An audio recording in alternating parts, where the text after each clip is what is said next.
Om Swastiastu. Perkenalkan, nama saya Gusti Ngurah Marajangsa, nomor absen 7, kelas 1144. Kali ini saya akan membahas mengenai biografi salah satu tokoh pahlawan nasional Indonesia, yakni Raden Panji Suroso, serta peranan beliau dalam kemerdekaan Indonesia dan alasan saya memilih tokoh ini. Perjuangan bangsa Indonesia dalam meraih kemerdekaan tidak lepas dari sosok pejuang yang ulet dan ikhlas ini. Beliau adalah Raden Panji Suroso, lahir di Porong, Sidoarjo, 3 November 1893. Beliau dikenal sebagai Bapak Koperasi Pegawai Negeri Republik Indonesia atas upayanya dalam memelopori pendirian koperasi pegawai di tiap-tiap kantor di seluruh daerah di Indonesia. Peranannya pun tak tanggung-tanggung. Beliau pernah mengemban beberapa jabatan strategis seperti Gubernur Jawa Tengah, Menteri Pekerjaan Umum Republik Indonesia, Menteri Sosial Republik Indonesia, dan Wakil Ketua BPUPKI. Pada tahun 1908, di usia 15 tahun, Suroso sudah masuk Budi Utomo, sebuah organisasi pemuda yang didirikan oleh Dr. Sutomo dan para mahasiswa Stovia. Keberanian Suroso pun terlihat saat dia sekolah di Quake School, salah satu jenjang pendidikan resmi untuk menjadi guru pada zaman Hindia Belanda dengan pengantar bahasa Belanda.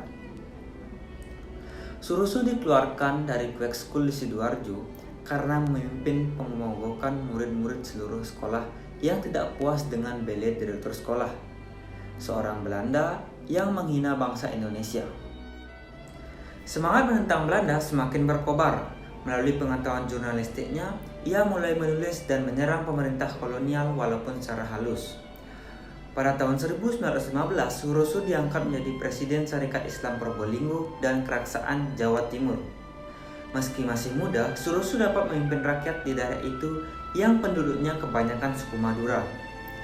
Suroso bersama anggota pengurus Sarekat Islam menitik beratkan pada gerakan nasional dan perbaikan ekonomi rakyat. 2 tahun kemudian, Suroso dipilih menjadi anggota Gementeran Probolinggo. Gementeran adalah lembaga perwakilan rakyat kota atau semacam DPRD kota buatan penjajah Belanda. Dikisahkan saat menjadi anggota Gementeran, Suroso membela nasib pemilik warung di pinggir jalan supaya tidak dibongkar. Perjuangannya pun berhasil.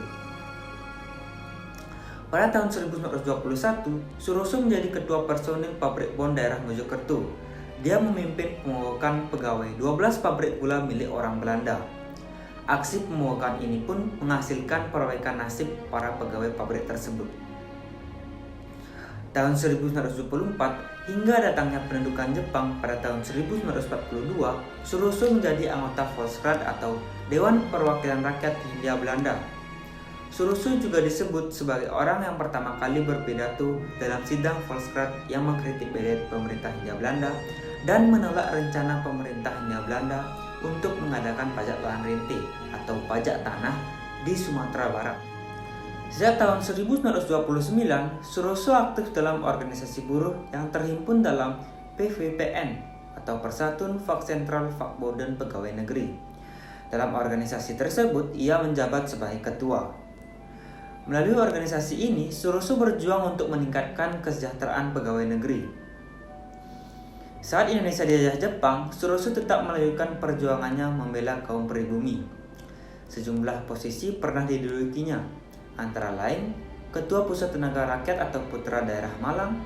Kemudian pada tahun 1945, ia menjadi Wakil Ketua Badan Penyelidik Usaha-Usaha Persiapan Kemerdekaan Indonesia atau yang dikenal dengan BPUPKI yang dipimpin oleh KRT Rajiman Wedyodiningrat. Pada masa kemerdekaan Republik Indonesia, Suroso memulai karirnya sebagai Residen Kedu atau Gubernur Jawa Tengah, hingga akhirnya ditarik menjadi Menteri Perburuhan dalam pemerintahan Kabinet Natsir, September 1950 sampai Maret 1951. Berbekal pengalaman saat menjadi aktivis dalam organisasi perburuhan, ia berhasil menghentikan pemogokan ribuan kaum buruh perkebunan. Sebagai jalan keluar agar masalah tersebut bisa diselesaikan secara damai, Suroso membentuk Panitia Penyelesaian Permasalahan Pekerja atau P4 di pusat dan daerah.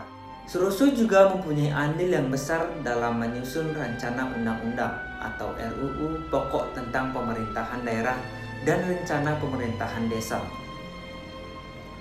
Usaha itu dilakukannya dalam jabatannya sebagai Ketua Panitia Desentralisasi dan Otonomi Daerah pada tahun 1962. Sebagai Menteri Sosial di masa Orde Baru, ia memperjuangkan agar pegawai negeri dapat membeli rumah dinas dengan cara mencicil.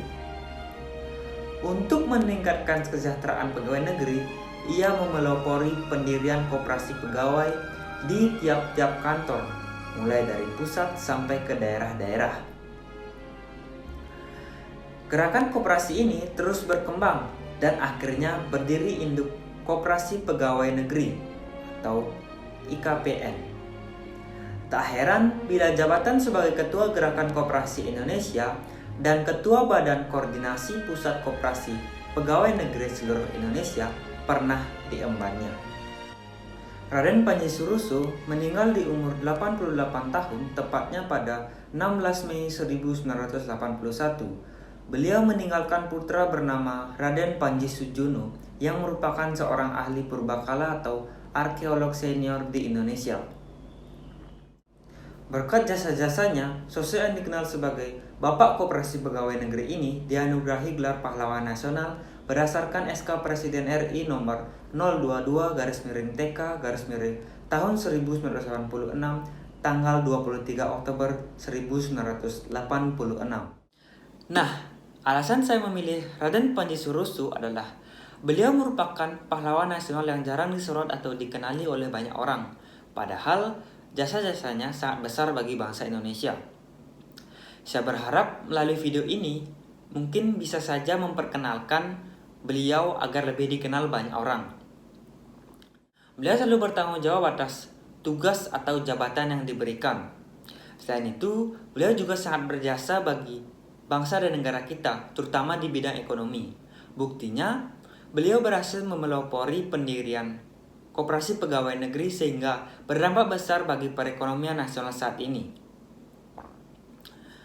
Raden Panji Suroso, sosok pahlawan nasional yang berpikiran maju dan pemberani.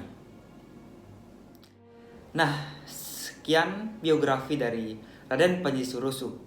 Apabila terdapat kesalahan dalam pengucapan kata, mohon dimaafkan. Saya tutup dengan para mesanti. Om Santi Santi Santi Om.